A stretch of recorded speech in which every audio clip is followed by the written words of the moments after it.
그 밖에 우리 지원과 관련해서 또 한 가지 가장 고민하는 것 중에 하나는 교차 지원을 내가 해야 되는가의 여부인 것 같아요.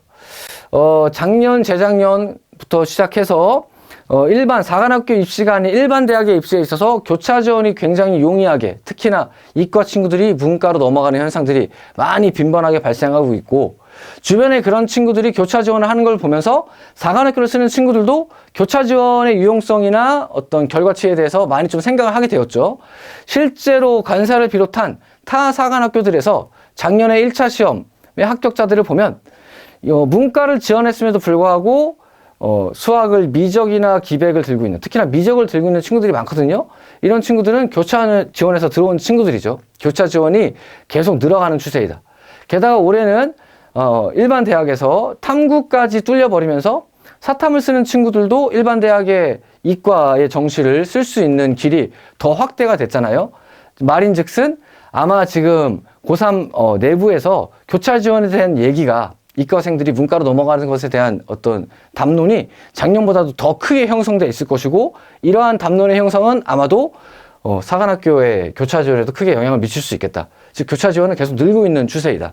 그러면 내가 간호사관학교에서 교차 지원을 했을 때 그 득실이 어떤지를 따져봐야 되는데, 거기서 몇 가지 요인이 있을 것 같아요. 첫 번째는 1차 시험에 있어서 간호사관학교의 인문과 자연계의 시험 합격 컷에 그러면 좀 유의미한 차이가 있는가를 한번 살펴봐야 될 것 같아요.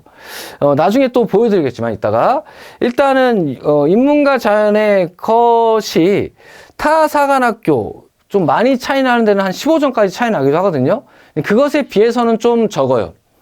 한 10점 내외? 10점을 벗어나지 않는 정도, 한 7, 8점 정도 평균으로 봤을 때 그 정도의 격차가 난다. 그렇다는 얘기는 어쨌든 인문계로 쓰면 내가 마이너스 6점이라 할지라도, 마이너스 7점이라 할지라도 붙을 수 있는 개연성이 있다. 이거는 교차 지원에 유리한 상황이라고 볼 수 있죠. 또 한 가지는 인문대 자연의 선발 비율을 봐야 되는데, 공사처럼 자연 70%, 인문 30% 이렇게 뽑는 학교들은 시험 컷의 격차가 약간 있다 할지라도 그게 유의미하게 크지 않다면 뽑는 인원수의 차이 때문에 과감하게 들어가기가 어려울 수도 있겠죠. 근데 간사는 인문계 40, 자연계 60. 이 정도면은 사실 인문계를 많이 안 뽑겠다라고 하는 건 아니거든요. 그러니까 사실은 요거는 좀 들어가도 괜찮은 요인이 되죠. 그러면 그 정도의 선발 비율과 1차 시험 합격 컷을 한번 생각을 해봤을 때 교차 지원이 과연 유리하느냐?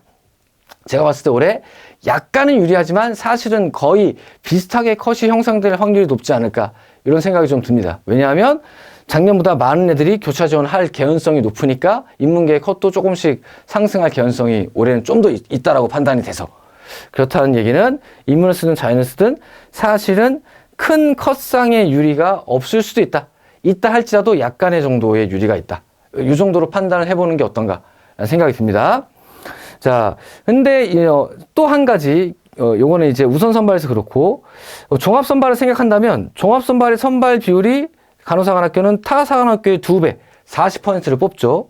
종합 선발의 특이한 점은 육군 사관학교를 비롯한 간호사관학교 포함해서 사관학교 4군은 일반적으로 모든 대학들이 이과의 전형에 있어서 문과와 이과, 즉 사탐을 쓴 친구들이 과탐으로 들어올 수 있게 뚫어놓은 반면, 사관학교만은 아직도 사탐을 보는 친구는 문과로, 과탐을 보는 친구는 이과로 제한하고 있어요.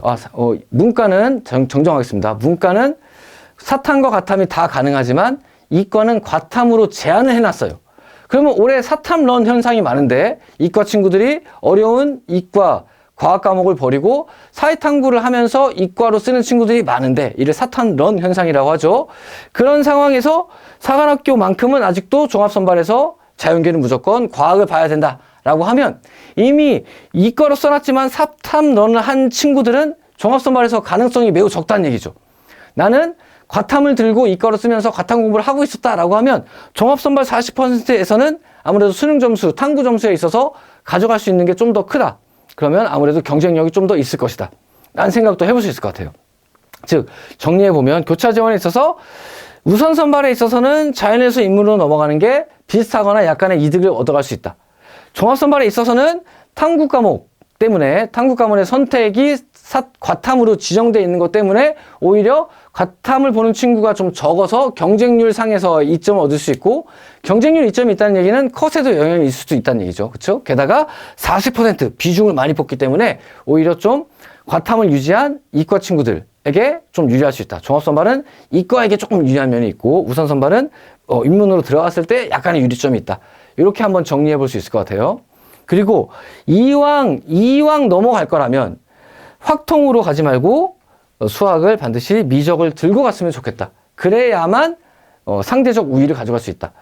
1차 시험의 선발 기준에 있어서 표준 점수를 우리가 평가를 하게 되는데, 이 표준 점수의 산술 체계는 수능의 산술 체계와 같아요. 그래서 수능에서도 미적을 선택한 친구들이 같은 개수를 맞춘 확통을 선택한 친구보다 표점이 높게 나오는 것처럼 이 사관학교의 전형에 있어서도 마찬가지이거든요. 그래서 표점상의 유리점을 가질 수가 있다. 그러므로 내가 이미 미적을 해놓은 친구라고 하면 굳이 공부시켜 하려고 확통으로 가기보다는 미적을 든 상태로 옮겨가라. 그래야만 이게 의미가 있어요.